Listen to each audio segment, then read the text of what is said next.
की इस कड़ी में देखते हैं भारतीय जनता पार्टी महिला मोर्चा की प्रदेश मंत्री एवं जिला पंचायत की सभापति भावना बोहरा को। भावना बोहरा उन नेत्रियों में से हैं जिनके विचार समाज सेवा, जन सेवा एवं स्वास्थ्य सुरक्षा की ओर है।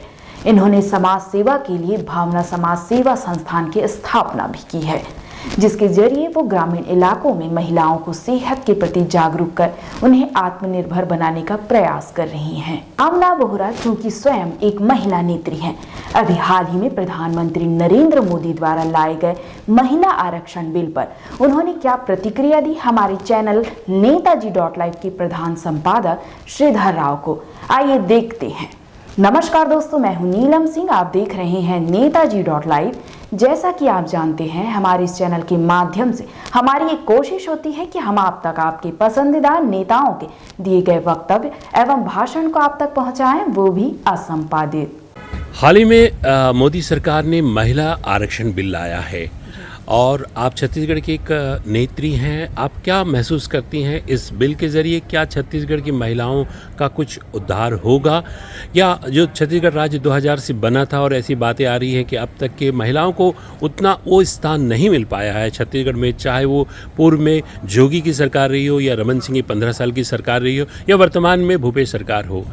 आप कैसा महसूस करते हैं आने वाले समय में आप इस महिला आरक्षण बिल के ज़रिए छत्तीसगढ़ की महिलाओं के साथ क्या न्याय होगा?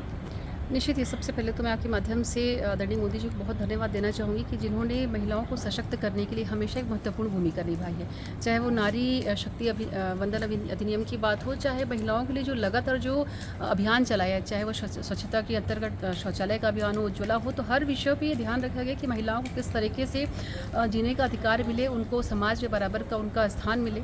और बिल्कुल ये बात बहुत स्पष्ट है कि भारत में 60% जो आबादी है वो महिलाओं की है, और इस आबादी के बीच में जब महिलाओं को 33% का आरक्षण अगर लोकसभा और विधानसभा के चुनाव में दिया जाए तो निश्चित ही महिलाओं में छुपी हुई प्रतिभाएं जो हैं वो सामने आएंगी। राजनीतिक स्तर महिलाओं का और ऊंचा उठेगा, और मुझे लगता है महिलाओं के लिए बहुत आत्मबल इससे बढ़ा है इस बिल से, क्योंकि हम जानते हैं कि हर क्षेत्र में महिलाओं के लिए संघर्ष बाकी लोगों से बहुत ज़्यादा रहता है। तो निश्चित ही इस नियम के बाद में महिलाओं में सशक्तिकरण की भावना और ज़्यादा बढ़ेगी और महिलाएं आगे आएंगी निश्चित तौर पे। और रहा सवाल छत्तीसगढ़ में जो भारतीय जनता पार्टी की सरकार का, तो लगातार जो योजनाएं महिलाओं के लिए चली हैं उसमें बहुत बड़ा योगदान भारतीय जनता पार्टी का ही रहा है।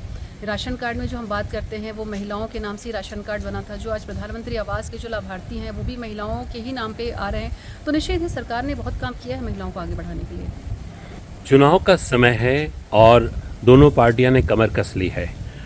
आप एक महिला नेत्री होने के नाते, भारतीय जनता पार्टी की एक महिला नेत्री होने के नाते, और आपने लगातार दौरा किया, लगातार विपक्ष में भारतीय जनता पार्टी थी लेकिन आपने अपने क्षेत्र का लगातार दौरा किया, लोगों के बीच गई, लोगों की समस्याओं को सुनी और अपने स्तर पे जितना हो सके उसके सोल्यूशन पे भी बात की आपने। आप क्या कहना चाहेंगे वर्तमान भूपेश सरकार पर, जो 5 साल पहले यहाँ, पौने 5 साल पहले यहाँ आई और चुनाव की इस बेला में आमने सामने खड़े हैं? आप क्या कहना चाहेंगे इस सरकार के मेरिट्स पे और डीमेरिट्स पे, क्या कहना चाहेंगे? देखिए, सबसे पहले तो जैसे मेरा जो विषय है, मैं जिला पंचायत सभापति भी हूँ और मेरा राजनीति में आने का उद्देश्य, सबका अपना अलग उद्देश्य रहता है राजनीति में आने का। तो मैंने जो उद्देश्य बनाया वो जन सेवा बनाया, और मुझे लगा कि राजनीति एक अच्छा माध्यम हो सकता है लोगों की सेवा करने का। और जो मेरा फोकस भी है मेरे क्षेत्र में, वो चाहे बच्चों के लिए निःशुल्क बस की जो मैंने शुरुआत की, निःशुल्क जो 3 बसेस मेरी चलती हैं, इस तरीके से अनेक सारी योजनाएं हैं। तो निश्चित ही महिलाओं को आगे लाने के लिए मुझे लगता है सिर्फ सरकार ही नहीं, अगर आम जनता भी ये संकल्प ले तो निश्चित ही बेटियों के लिए, बच्चों के लिए आने वाला समय बहुत अच्छा रहेगा। और रहा सवाल चुनावी राजनीति का, तो पूरा विश्वास है कि आने वाले समय में भारतीय जनता पार्टी से महिलाओं को बढ़ चढ़ के हिस्सेदारी मिलेगी चुनाव लड़ने के लिए, ऐसा पूरा विश्वास है।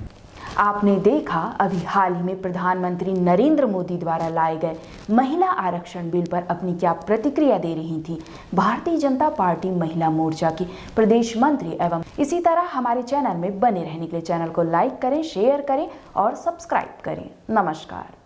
नेताजी.live के प्रायोजक हैं Satyadeep diagnostic and clinic, Supela, Bhilai.